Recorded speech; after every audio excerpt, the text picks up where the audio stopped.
हाय, आपके साथ मैं हूँ Surabhi Sharma. India TV YouTube channel subscribe करिए, बेल आइकन दबाएं। महंत नरेंद्र गिरी की मौत से जुड़े मामले में हमारे पास एक और एक्सक्लूसिव खबर है और वो खबर ये है कि महंत नरेंद्र गिरी ने मौत से पहले एक वीडियो भी बनाया था। उस वीडियो में भी नरेंद्र गिरी ने वही बातें कही हैं जो उन्होंने अपने सुसाइड नोट में लिखी हैं, यानी सुसाइड नोट पर अब कोई सवाल नहीं है। और इसी सुसाइड नोट में कुछ ऐसी बातें भी हैं जिससे यह पता चलता है कि बाघंबरी मठ की अकूत संपदा कैसे इस डेथ मिस्ट्री में जांच का एक अहम एंगल हो सकती है। आखिर बाघंबरी मठ में ऐसी क्या खास बात है जो महंत नरेंद्र गिरी की मौत की वजह भी हो सकती है। स्पेशल रिपोर्ट से समझिए।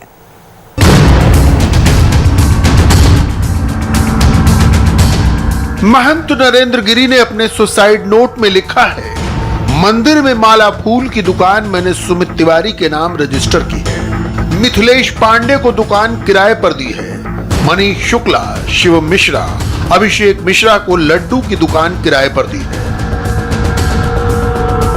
आखिर महंत नरेंद्र गिरी किस मंदिर की बात कर रहे हैं? यह मंदिर है प्रयागराज में बड़े हनुमान जी का मंदिर, जिसको लेटे हुए हनुमान जी का मंदिर भी कहा जाता है। बड़े हनुमान जी महाराज पर भारी चढ़ावा आता है। इस चढ़ावे के पैसे का क्या होता है, कहां जाता है?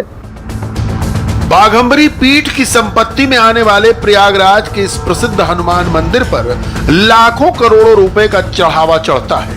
मंगलवार और शनिवार के दिन यहाँ भक्तों की भीड़ हजारों और लाखों की संख्या में उमड़ती है। इस मंदिर के सामने एक फूल माला की दुकान हासिल करना, इस मंदिर के पास लड्डू की दुकान किराए पर लेने का मतलब है लाखों करोड़ों रुपयों में खेलना।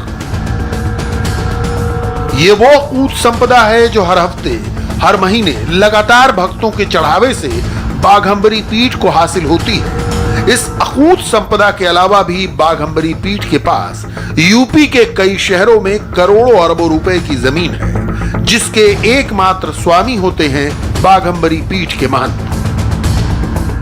जो लोग बीपीएल कार्ड धारक हैं, जो लोग एकदम गरीबी रेखा से नीचे जी रहे हैं, उनके नाम पर 22, 25 एकड़ जमीन कैसे हो गई? बाघंबरी पीठ से जुड़े एक और महंत आशीष गिरी की भी मौत हो गई थी और इस मौत को भी आत्महत्या कहा जा रहा था। सवाल उठता है कि 2 सालों के बीच हुई इन 2 मौत, यानी महंत नरेंद्र गिरी की मौत और महंत आशीष गिरी की मौत का बाघंबरी पीठ की अकूत संपदा से कोई कनेक्शन है? महंत नरेंद्र गिरी बाघंबरी समाज के सर्वोत्सर्वा थे। वो अकूत संपदा के मालिक थे और इसी वजह से बहुत सारे लोग ऐसे उनके आसपास रहे होंगे जो उनसे कुछ न कुछ लाभ जरूर लेना चाहते होंगे। ऐसे में सवाल ये उठता है कि क्या यही अकूत संपदा उनकी मौत के पीछे की असल वजह बनी? पूरे मामले में सबसे बड़ी बात यह है कि महंत नरेंद्र गिरी ने अपने सुसाइड नोट में जिन 3 लोगों को अपनी मौत का जिम्मेदार बताया है, वो तीनों ही कभी न कभी किसी न किसी तरीके से बड़े हनुमान जी के मंदिर से जुड़े हुए थे। महंत नरेंद्र गिरी ने अपने सुसाइड नोट में लिखा है, मैं दुखी होकर आत्महत्या करने जा रहा हूं, जिसकी पूरी जिम्मेदारी आनंद गिरी, आद्या प्रसाद तिवारी, संदीप तिवारी, सन ऑफ आद्या प्रसाद तिवारी की होगी।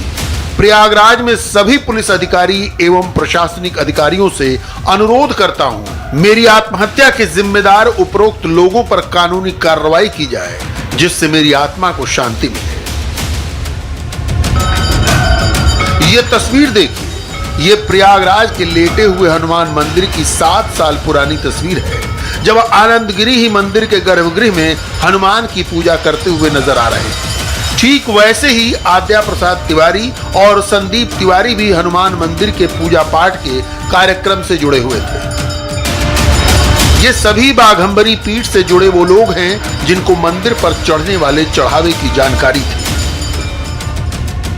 महंत नरेंद्र गिरी के सुसाइड नोट से भी ये बात और साफ हो जाती है जब महंत नरेंद्र गिरी सुसाइड नोट में लिखते हैं, प्रिय बलबीर गिरी, मैंने तुम्हारे नाम एक वसीयत रजिस्टर की है, जिसमें मेरे ब्रह्मलीन हो जाने के बाद तुम बड़े हनुमान मंदिर एवं बाघंबरी गद्दी का महंत बनोगे।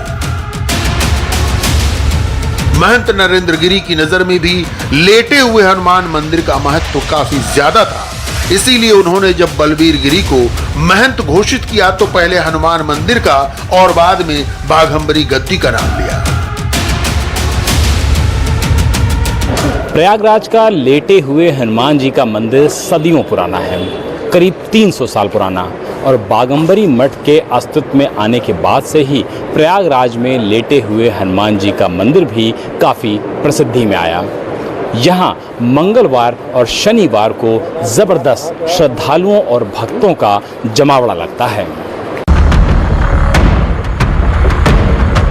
बाघंबरी पीठ की विशाल संपत्ति का मामला तब सुर्खियों में आया जब आनंद गिरी और महंत नरेंद्र गिरी के बीच में बाघंबरी पीठ की संपदा को लेकर विवाद शुरू हुआ। जब नरेंद्र गिरी ने बाघंबरी पीठ से आनंद गिरी को हटाया, तब आनंद गिरी ने सोशल मीडिया पर एक बयान जारी किया। इस बयान में आनंद गिरी ने नरेंद्र गिरी पर बाघंबरी पीठ से जुड़ी जमीनों को बेचने का सनसनीखेज आरोप लगाया था। आज की तारीख में आरोपों से ज्यादा अहमियत इस बात की है कि बाघंबरी पीठ की संपदा पर नजर हर किसी की थी। मैंने एक आवाज़ उठाई थी मठ बाघंबरी गद्दी को लेकर के। मठ बाघंबरी गद्दी से जब से मैं जुड़ा हूँ तब से लेकर के आज तक मठ की सैकड़ों करोड़ की ज़मीन ऐसे ही बेच दी गई निजी स्वार्थ हित में। मैं हर बार चुप रहा। निरंजनी अखाड़े की बहुत सारी ज़मीनें 200 बीघे से ऊपर की ज़मीन केवल बेची गई प्रयागराज और मिर्ज़ापुर ज़िले में, उसे भी पेट नहीं भरा तो फिर ज़मीनें बेची गई हरिद्वार में। और इन्हीं ज़मीनों के खरीद फरोख्त के कारण काले पैसे को हजम करने के लिए हमारे 2 महात्मा इस धराधाम को छोड़ करके चले गए। उनकी हत्या हो गई या उनकी संदिग्ध मौत हुई, इसका राज का पर्दा आज तक नहीं उठा। मैंने मांग की है कि महंत आशीष गिरी की हत्या या आत्महत्या क्या हुई, इस पे जांच निष्पक्ष हो। और साथ ही साथ मठ बाघंबरी गद्दी सैकड़ों वर्ष पुराना मठ है, हरिद्वार और प्रयागराज का एक प्रतिष्ठित मठ है। प्रयागराज में इसकी बड़ी मान्यता है। बड़े हनुमान जी महाराज पर भारी चढ़ावा आता है। इस चढ़ावे के पैसे का क्या होता है, कहाँ जाता है, और साथ ही साथ मठ बाघंबरी गद्दी की जो बेची हुई ज़मीन है वो इस ज़मीन का पैसा कहाँ गया है। उस ज़मीन को परिवार के निजी स्वार्थ में या फिर कुछ विशेष निजी शिष्यों के नाम बेनामी संपदा कर दी गई। जो लोग बीपीएल कार्ड धारक हैं, जो लोग एकदम गरीबी रेखा से नीचे जी रहे हैं, उनके नाम पर 22-22, 25-25 एकड़ जमीन कैसे हो गई। अगर महंत नरेंद्र गिरी के सुसाइड नोट को देखें तो महंत नरेंद्र गिरी ने भी लिखा है कि 25 लाख रुपया आदित्य मिश्रा से और 25 लाख रुपया आदित्य से रियल एस्टेट से मांगता हूं। ऐसे में महत्वपूर्ण सवाल ये उठता है कि अपने सुसाइड नोट में महंत नरेंद्र गिरी ने 50 लाख रुपए की रकम का जिक्र आखिर क्यों किया है। बात दरअसल सिर्फ इतनी सी नहीं है। महंत नरेंद्र गिरी ने आरोपी आनंद गिरी के आरोपों को देखते हुए अपने सुसाइड नोट में ही आरोपों पर सफाई भी दी है। महंत नरेंद्र गिरी ने अपने सुसाइड नोट में लिखा कि मैंने एक भी पैसा घर पर नहीं दिया, मैंने एक एक पैसा मंदिर और मठ में लगाया। मैं 2004 में महंत बना। 2004 से पहले और अभी जो मठ एवं मंदिर का विकास हुआ है सभी भक्त जानते हैं। आनंद गिरी द्वारा जो भी आरोप लगाया गया उसमें मेरी और मठ मंदिर की बदनामी हुई। मैं बहुत आहत हूँ। पूरी तरह से तह तक हम लोग जाएंगे और जो भी आवश्यकता होगी उसको हम पूरा करेंगे और किसी भी स्तर पर कोई कोताही न हो, इस बात की जिम्मेदारी हमारी। आप कानून मंत्री हैं, कहा जा रहा है कि भू माफिया इसके पीछे है। जो भी इसके पीछे होगा, बड़े से बड़ा व्यक्ति भी हम छोड़ेंगे नहीं, उसको फांसी के फंदे तक पहुंचाएंगे। महंत नरेंद्र गिरी ने अपने सुसाइड नोट में सुमित तिवारी नाम के एक शख्स की तारीफ की है और लिखा है, वैसे हमें सभी विद्यार्थी प्रिय हैं, लेकिन मनीष शुक्ला, शिवम मिश्रा, अभिषेक मिश्रा मेरे अति प्रिय हैं। कोरोना काल में जब मुझे कोरोना हुआ, मेरी सेवा सुमित तिवारी ने की। मंदिर में माला फूल की दुकान मैंने सुमित तिवारी के नाम रजिस्टर की है। मिथिलेश पांडे को दुकान किराए पर दी है। मनीष शुक्ला, शिवम मिश्रा, अभिषेक मिश्रा को लड्डू की दुकान किराए पर दी है। तो सवाल ये उठता है कि क्या महंत नरेंद्र गिरी ने अपने कुछ प्रिय शिष्यों को जो लाभ पहुंचाया उससे दूसरे लोगों के मन में कोई नाराजगी थी, और वो इस हद तक थी कि महंत नरेंद्र गिरी को ब्लैकमेल किया गया और उन्हें सुसाइड करना पड़ा। अभी तक की जांच में क्या जो संपत्ति का विवाद था, जिसको लेकर आनंद गिरी से भी झगड़ा हुआ था। आनंद गिरी कह रहे हैं कि एक कोई डॉक्टर है इलाहाबाद प्रयागराज के, उनसे कुछ उन्होंने कर्ज ले रखा था, हरिद्वार के एक व्यापारी से कर्ज ले के रखा था, तो कुछ उस दिशा में भी जांच चल रही है।